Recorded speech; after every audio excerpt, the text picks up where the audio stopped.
Voilà ce que l'on pourrait faire. On pourrait se faire demander, évidemment, ce n'est pas une offre, mais on pourrait se faire demander que l'ensemble Port-Bouët, port, aéroport d'Abidjan et Lomo Nord soient transformés en camp multinational de mise en condition opérationnelle des contingents qui vont participer à des opérations, que ce soit des contingents africains ou que ce soit des contingents européens. Voilà ce qu'on pourrait faire. Et Pendant que la jeunesse africaine passe son temps sur les réseaux sociaux et dans les distractions, voici ce qui se passe à l'Assemblée nationale française. Là-bas, on programme et développe des stratégies pour se repositionner en Afrique. Ce monsieur qui parle, bien que vêtu d'un costume, est en réalité un militaire français. Il travaille en Afrique pour le compte d'une société privée offrant divers services. Je vous encourage vivement à écouter cette vidéo du début à la fin. Ne vous arrêtez pas en cours de route, car vous risqueriez de ne pas bien comprendre le message.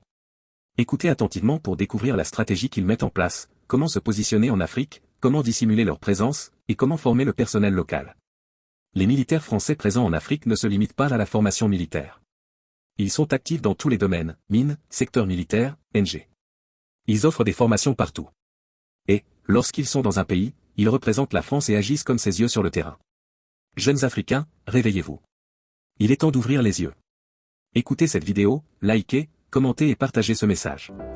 Ensuite, dans la question telle que je l'ai comprise, et là je pense que je sors un peu de mon rôle de président de Géos et je remets mon treillis de sous-chef Ops de l'état-major d'armée, c'est quel appui Géos pourrait apporter à la stratégie française. D'abord, je pense qu'il faut essayer de caractériser, de façon évidemment, ça sera caricatural, mais les Afriques, parce qu'il n'y a pas qu'une Afrique. Et donc moi j'en vois 4. Je vois une première Afrique, c'est l'Afrique de l'Ouest et le Sahel, c'est l'Afrique des risques et c'est l'Afrique des frottements stratégiques avec nos compétiteurs. C'est celle dont la France est en train d'être expulsée. Il y a une deuxième Afrique, je ne veux pas dire que c'est l'Afrique centrale, c'est l'Afrique du centre et c'est celle qui est l'Afrique de la francophonie et des ressources stratégiques. On vient de découvrir des gisements incroyables en terres rares et en minéraux rares au Zimbabwe. Et les Chinois y sont déjà, les Russes y avancent. Je ne pense pas que des sociétés françaises aient déjà examiné leur engagement au Zimbabwe. Il y a ensuite une troisième Afrique qui est l'Afrique australe. Je pense que c'est l'Afrique du business. Et parmi les plus grosses économies, il y a évidemment l'Afrique du Sud. Donc c'est plutôt ce domaine-là qu'il faut privilégier. Et puis enfin, il y a l'Afrique de l'Est. Et pour moi, l'Afrique de l'Est, c'est l'Afrique des flux commerciaux entre le canal du Mozambique, entre la mer Rouge, entre ces lignes-là. Et c'est ça qui sont les priorités. Sur l'Afrique de l'Ouest, et je vais me concentrer là-dessus, puisque j'ai pas tellement de légitimité pour les autres Afriques. Pour l'Afrique de l'Ouest, je pense que d'un point de vue macro, la problématique est très différente d'une problématique qui serait simplement sécuritaire ou économique. Ce qui est en train de se jouer en Afrique de l'Ouest, c'est toute une zone d'Afrique qui est en train de basculer et qui pourrait devenir le levier de nos compétiteurs, et notamment de la Russie, pour imposer un modèle de société qui n'est pas le nôtre. C'est ça qui se passe. C'est pas uniquement la sécurité. Et on voit cette espèce de traînée de poudre. On voit maintenant les Russes qui sont arrivés au Tchad, qui sont au Burkina, qui sont au Niger, qui sont peut-être bientôt au Sénégal. On sait qu'ils avaient manifesté leur intention de prolonger vers la Côte d'Ivoire. C'est pour moi un peu ça l'enjeu. Du coup, si notre pays a l'intention de continuer à peser ou de conserver une forme d'influence dans cette zone-là, il est clair que ça n'apparaîtra pas dans les champs physiques.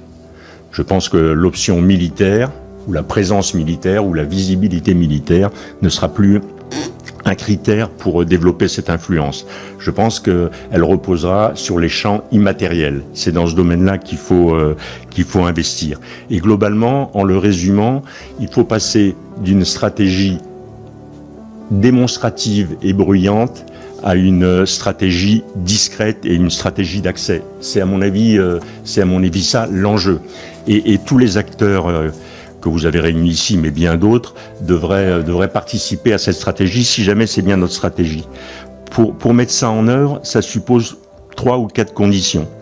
D'abord, c'est que l'État bénéficie d'un réseau d'entreprises de confiance. Et là, il faut déterminer ça. Quels sont les critères? Comment on les détermine? Comment on le valide? Est-ce qu'il faut le légaliser? Est-ce que c'est simplement de l'interpersonnel? Mais en tout cas, il y a un sujet là.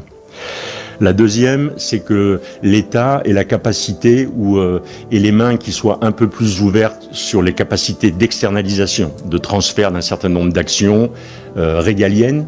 Il faut trouver la bonne ligne de séparation des eaux vers des entreprises privées. Je sais que c'est déjà le cas, notamment pour DCI et Expertise France, mais il faut revoir ça dans son ensemble. La troisième chose, elle a été dite, c'est que finalement, il faut sortir de la logique d'offre pour être dans une logique de réponse à la demande. Et dans ce domaine-là, il faut aussi être capable de susciter la demande. Il ne faut pas l'attendre, il faut la susciter. Mais en tout cas, il faut sortir de la logique on va vous fournir que des pneus gauche de camion, si jamais il leur faut un pneu gauche et un pneu droit. Et c'est quand même un peu ce qui s'est passé pendant un certain temps. Et puis enfin, et c'est aussi une des conclusions qui a été évoquée, il nous faut avoir une structure qui soit une structure capable d'intégrer de nombreuses capacités. Je pense que un des sujets de l'influence, un des sujets des capacités à développer, c'est pas tant les métiers. On a des gens qui sont très bons dans les métiers. C'est la capacité à coordonner tout ça. La solution à l'influence, la solution aux crises, elle est pas tant dans le matériel, elle est pas tant dans l'expertise, elle est dans la capacité à coordonner. C'est ça qui détermine l'efficacité. Et c'est là qu'on doit aller. Un dernier mot encore pour dire qu'est-ce qu'on pourrait faire ou comment on pourrait essayer d'expérimenter ça. Je me suis posé la question quand j'ai vu la volonté ou la décision politique de réduire profondément nos effectifs prépositionnés outre-mer. Je me suis dit qu'est-ce qu'on pourrait faire pour illustrer ce que je viens de dire. Eh bien voilà ce que l'on pourrait faire. On pourrait se faire demander, évidemment c'est pas une offre, mais on pourrait se faire demander que l'ensemble Port-Bouët, Port, aéroport d'Abidjan et Lomo Nord soient transformés en camps multinational de mise en condition opérationnelle des contingents qui vont participer à des opérations, que ce soit des contingents africains ou que ce soit des contingents européens. Voilà ce qu'on pourrait faire. Et dans ce domaine-là, comment on fait pour baisser la visibilité d'un projet comme ça? C'est extrêmement simple. GEOS l'a fait en Afghanistan, GEOS l'a fait au Mali pour assurer le fonctionnement et la vie d'un camp. Ensuite, DCI est capable de faire de la formation sans porter spécialement des uniformes français. Expertise France est capable de faire le reste. Et là, on a un projet, dès lors que les Africains nous le demanderaient, qui serait d'abord intégré avec tout ce qu'on est capable de faire sur les mines, sur la formation médicale, sur la formation militaire, sur la livraison de matériel. On peut aller plus loin, on devrait aller plus loin. Cet intégrateur, il devrait être capable de balayer le champ depuis l'humanitaire jusqu'à la formation militaire, du culturel jusqu'à l'entraînement de gens sur le camp de Lomo Nord, qui est un champ de tir assez connu.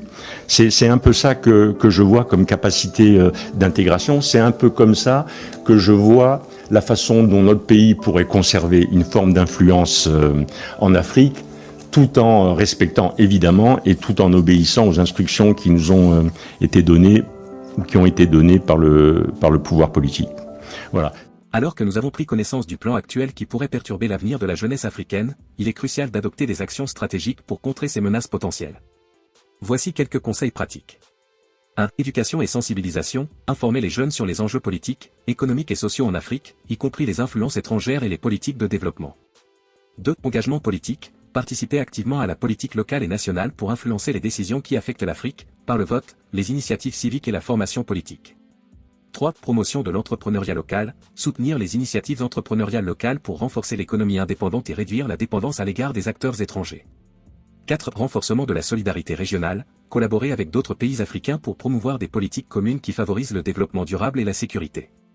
5. Utilisation des médias sociaux et de la technologie, utiliser les plateformes numériques pour sensibiliser, mobiliser et dénoncer les pratiques néfastes et les influences externes. 6. Éducation continue et développement des compétences, investir dans l'éducation et la formation professionnelle pour renforcer les capacités des jeunes à contribuer efficacement au développement durable de l'Afrique. 7. Promotion de la transparence et de la bonne gouvernance, exiger la transparence dans la gestion des ressources naturelles et économiques pour prévenir la corruption et promouvoir un développement équitable. En adoptant ces stratégies et en travaillant ensemble, la jeunesse africaine peut jouer un rôle décisif dans la défense des intérêts et du développement durable de l'Afrique face aux influences extérieures potentiellement préjudiciables. Alors, qu'ajouteriez-vous à cette liste d'actions pour renforcer la résilience de l'Afrique et assurer un avenir prometteur pour ces jeunes générations? Partagez vos idées et vos opinions dans les commentaires ci-dessous. À très bientôt.